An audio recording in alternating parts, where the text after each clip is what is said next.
Hi everyone, welcome to Ed Talks, the podcast where we unpack the energy storage industry, looking at the different trends that are influencing manufacturers, buyers, geographies right across the industry. My name is Ed Zimmermann, and we're really happy to have you back today. It's been a little while since we filmed, but things have been happening. There's been a lot of activity on a whole host of different fronts, and so we're going to talk about a couple of those things today. First and foremost, though, I just want to extend a big thank you to the team over at New York Best. I had the opportunity to speak on a panel at the Capture the Energy show in Albany back in early part of this month. I was on a panel that discussed the challenges and the opportunities from workforce development and the manufacturing side of things related to companies engaged with the energy storage industry. And had the chance to share the stage with Chris Rovick from Raymond. Great to meet you, Chris, and Jenny Kelly from NYSERDA. Jenny, excellent to meet you as well. Two very knowledgeable and very engaged, members of the New York-based energy storage ecosystem, and so we're absolutely thrilled to have had the opportunity. It was great meeting them both, and I really enjoyed the experience. So hopefully we'll see you at the next event for New York Best, and we'll put something out about that in a couple of weeks. So what's new? Obviously, I mentioned, been a while since we spoke, but at the same time, a lot's been going on. So two things I want to talk about today. One of them is related to some financial changes that are occurring in the US, and the other is related to some new and emerging opportunities that we're seeing that tie in really nicely with the energy storage sector at large. So first point, the big, beautiful bill. I think everyone's heard about this in the news lately. A lot of discussion around, what it is, what it does. We're not going to get into any of the details of the bill that don't pertain to the work that we do. So we'll really focus in on what they're trying to do with that bill as it pertains to legislation related to the energy storage sector. So obviously the bill is being promoted as an opportunity to reduce taxes on income earners and reduce payments from the government by cutting costs in various programs. In particular, though, they are looking at a lot of the investment tax credits that are part of the IRA, the Inflation Reduction Act that was passed by the Biden administration. So what does this act really do? Well, it could do a lot. We're going to fundamentally see what happens with it because nothing's set in stone yet. It's still going to be debated and reviewed by the Senate. But one of the big things, of course, that we're concerned with is the impact it's going to have on tax credits.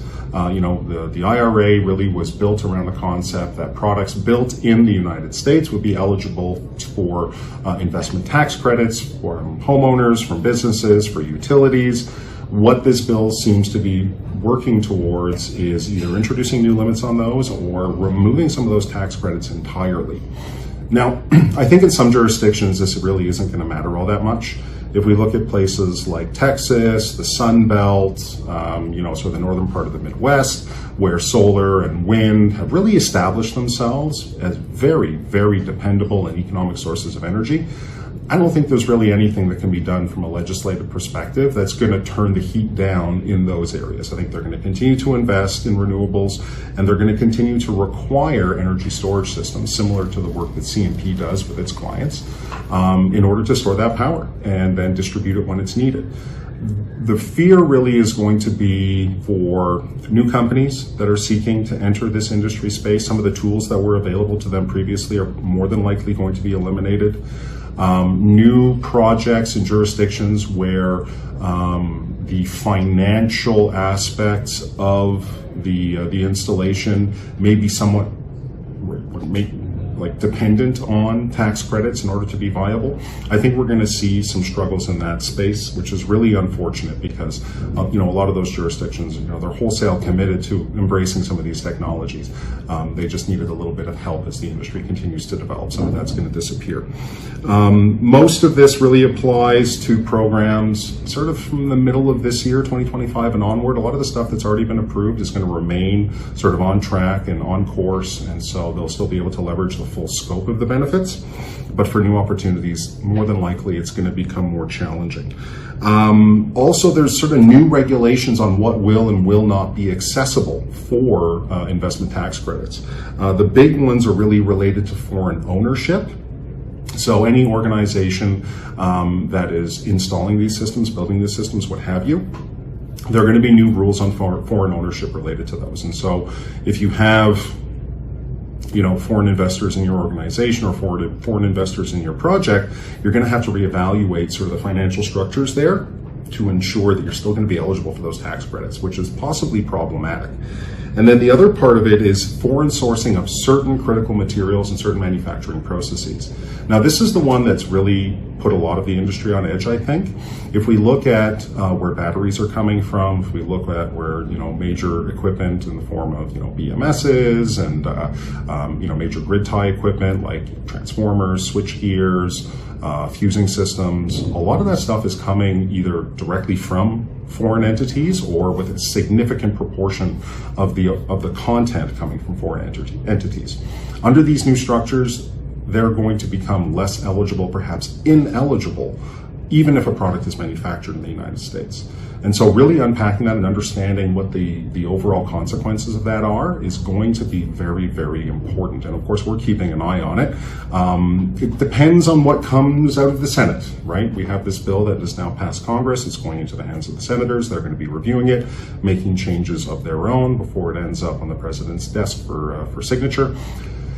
That final bill is going to tell us a lot more. And so we're waiting with bated breath for that new legislation to come through. But at the end of the day, fundamentally, what we need to be prepared for is change. Obviously, a dynamic industry like this, we're always prepared for a certain amount of change. But the impacts on, new projects, new companies, like I said, homeowners, companies, utilities, we're going to have to wait and see a little bit and find out. But there is a certain amount of risk, quite a bit of risk, in fact, related to those changes in legislation. Now, to sort of counter some of that, we really wanted to talk about some of the new opportunities that we're seeing emerging in the industry. And the one that I'm most excited about is the data center industry. Everybody's using AI, everybody knows about AI, everyone's talking about data centers, huge investments in this infrastructure to support, obviously, the continued development of these tools, which absolutely stand to transform so much of what we do on an everyday basis. So really, really exciting. The big issue here is going to be power. And power. I can't say it enough. Power. I'm going to say it again. The amount of electricity, the amount of power that these new installations are going to be consuming is absolutely astronomical. And when we look back a few years, we knew that power demand was going to be increasing. And most of that was really tied to, the elimination of fossil fuels in, some industrial processes and for heating uses, the onboarding of electric vehicles, of course, kilowatts are kilowatts, whether they come out of a gas tank or they come out of the electrical grid, fundamentally, they need to be provided. And those projections were sort of built on that. I don't think data centers have really been factored into the extent that we believe they're going to have an impact today. And we're talking huge increases in grid capacity. Many gigawatts, dozens of gigawatts, concentrated in certain sectors, of course. Places like Texas, the Sun Belt, they're getting a lot of attention. But when we look at how sort of this type of infrastructure, IT-based infrastructure, is deployed, there's also going to be big demand for what are called edge systems. So data center capabilities that are close to point of use, point of consumption, because we want to reduce that latency, right? So, obviously things moving at the speed of light are going to move very quickly, but fundamentally there's a certain amount of time that it takes, and the closer you are to the processing point, the faster you'll get your results. And, with a lot of things going on right now, sort of in industry and in finance, those milliseconds can count for something dramatic. And so we want to be close to point of use.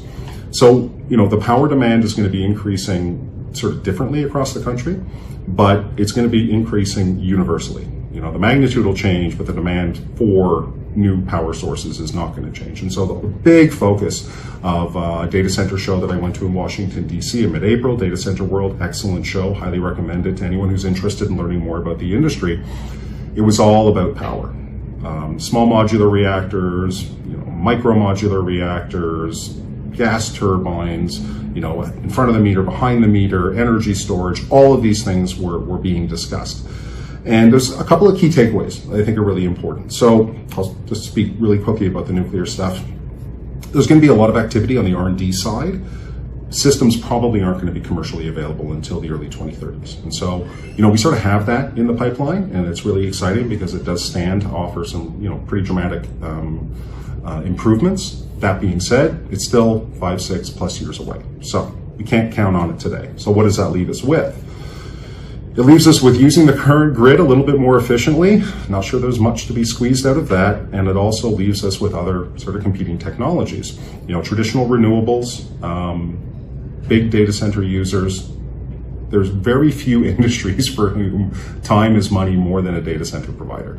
And so they're looking for uptime. They're looking for stability. They're looking, for hard commitments that are saying you're going to have the power you need and the quantity you need it when you need it always, no interruptions. And so if we're going to be leveraging this with renewables, the storage comes with it. Short duration, long duration, medium duration, somewhere in between. Storage is 100% going to be a part of the equation. A little bit less so right now because it's all about getting things online quickly. But as the industry evolves over the coming years, we're expecting the need for energy storage and other renewable power sources to be exceptionally high in support of that industry. And one of the reasons there is that the companies that are deploying this infrastructure and the companies that are building the hardware, they are environmentally conscious. They are carbon conscious. Part of their KPI structure is recording how much carbon are we generating. So, regardless of sort of political climate, that is absolutely a part of the dialogue. And that's very good for the industry at large. One of the other big challenges they have is lead times. Lead times on everything. We know that, sort of traditional major internet components like big transformers, switch gears, fuse assemblies, they've all got extended lead times, gensets, extended lead times. But what we're seeing right now are lead times in the 3 to 5 year range. And it's exceptionally destructive and very anxiety provoking for an industry that's seeking to grow very, very aggressively. And so I think what we'll see are maybe a lot of new opportunities, new companies potentially entering into those spaces. And also investigations as to what can we do with the energy storage technology that we've developed, that we're ready to deploy, that is broadly speaking widely available to help support some of these early movers in the space that are seeking to build these data centers. And so we're really excited about where that's going and engaging with a lot of companies in that space right now. And, obviously we're going to keep you guys updated as we go.